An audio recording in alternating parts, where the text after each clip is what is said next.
আগে দীক্ষাগুরু না আগে শিক্ষাগুরু? তাহলে আগে দীক্ষাগুরু। কিন্তু আমাদের সমাজে একটা ভুল তত্ত্ব বহুদিন ধরে চলছে, বহু সমাজের মধ্যে বহুলভাবে প্রচালিত, সেটি হচ্ছে আগে শিক্ষা তারপরে হচ্ছে দীক্ষা।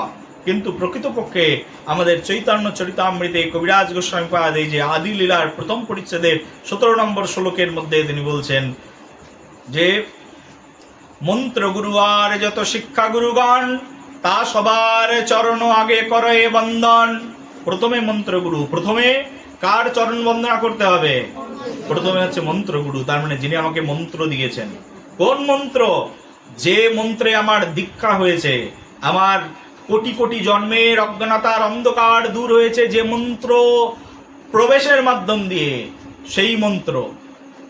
গুরুদেব আমাদেরকে মন্ত্র প্রদান করেন, দীক্ষা গুরু, গুরু মন্ত্র প্রদান করেন আমাদেরকে, গৌর বীজ মন্ত্র প্রদান করেন, পঞ্চতত্ত্বের বীজ মন্ত্র প্রদান করেন, তার সঙ্গে গায়ত্রী মন্ত্র প্রদান করেন, কৃষ্ণের বীজ প্রদান করেন, রাধারানীর বীজ প্রদান করেন, তার সঙ্গে সঙ্গে গায়ত্রী মন্ত্র প্রদান করেন। এই মন্ত্র যিনি আমাদেরকে প্রদান করেছেন তিনি হচ্ছেন মন্ত্রগুরু, অর্থাৎ তিনি হচ্ছেন দীক্ষা গুরু। তা প্রথমে কবিরাজ গোস্বামীপাদ বলছেন প্রথমে দীক্ষা গুরুকে প্রণাম। তো প্রথমে দীক্ষা, তারপরে তিনি শিক্ষা গুরুর কথা এখানে উল্লেখ করেছেন। মন্ত্রগুরু আর যত শিক্ষা গুরুগণ। শিক্ষা গুরু কারা? যারা আমাদেরকে শাস্ত্র শেখান তাদেরকে শিক্ষা গুরু বলা হয়। শিক্ষার কোনো আলাদা এরকম মন্ত্র নেই। যিনি আমাদেরকে শাস্ত্র শেখাচ্ছেন বা যিনি আমাদেরকে হাতে ধরে হাতে কলমে শেখাচ্ছেন তিনি হচ্ছেন শিক্ষা গুরু। মন্ত্রগুরুর পরে হচ্ছেন শিক্ষা গুরুগণ। তার মানে শিক্ষা গুরু অনেক হতে পারে, কিন্তু দীক্ষা গুরু একজনই হন। যিনি মন্ত্র কানের মধ্যে প্রদান করেন বীজ মন্ত্র, তিনি দীক্ষা গুরু হন। আর দীক্ষা গুরু একই জন হন, আর শিক্ষা গুরু অনেক হতে পারেন। তো সেই জন্য প্রথমে দীক্ষা, তারপরে কি? শিক্ষা। মনে থাকবে তো? হ্যাঁ, কারোর ভুল প্রবঞ্চনায় ভুলবে না, কারণ এখানে ডাইরেক্ট লেখা আছে চৈতন্য চরিতামৃতে।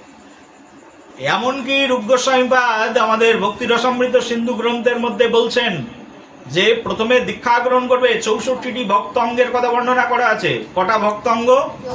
ভক্তির অঙ্গ হচ্ছে 64টি। 64টি ভক্তি অঙ্গের মধ্যে বলছেন প্রথমে দীক্ষা গ্রহণ, গুরু চরণাশ্রয়ের পরে দীক্ষা গ্রহণ, দীক্ষা গ্রহণের পরে তারপরে সদ্গুরুদেবের কাছে বসে শিক্ষা গ্রহণ। তার মানে আগে দীক্ষা না আগে শিক্ষা? দীক্ষা নিয়ে নাও, তারপরে এবার গুরুদেবের কর্তব্য তোমাকে শেখানো, গুরুদেব এবার তোমাকে শিক্ষা প্রদান করবেন। যিনি তোমাকে দীক্ষা দিয়েছেন, যিনি তোমাকে মন্ত্র দিয়েছেন, তারই কর্তব্য তোমাকে শিখিয়ে তোমাকে উদ্ধারের পথে পরিচালিত করা। দীক্ষা গুরু দীক্ষা মন্ত্র দেবেন, তুমি দীক্ষিত হয়ে যাবে, তারপরে তো তোমার অধিকার জন্মাবে ভগবত কর্মে। শিখবে কি করে? ভগবত কর্মে অধিকার তো তখন জন্মায় যখন কেউ দীক্ষা গ্রহণ করে। দীক্ষা গ্রহণ করার পরে তারপরে সে শিখতে শিক্ষা গুরুর কাছে যায়। দীক্ষা না নিলে তো তার অধিকারই জন্মায় না ভগবানের কোনো সেবায়। দীক্ষা নেওয়ার পরে তার অধিকার জন্মায়, তারপরে সে শিক্ষা গুরুর কাছে গিয়ে শেখে। কিন্তু আজ সমাজ বিভ্রান্ত হয়ে যাচ্ছে শিক্ষা গুরু করে নিয়ে। বলো রাধে রাধে।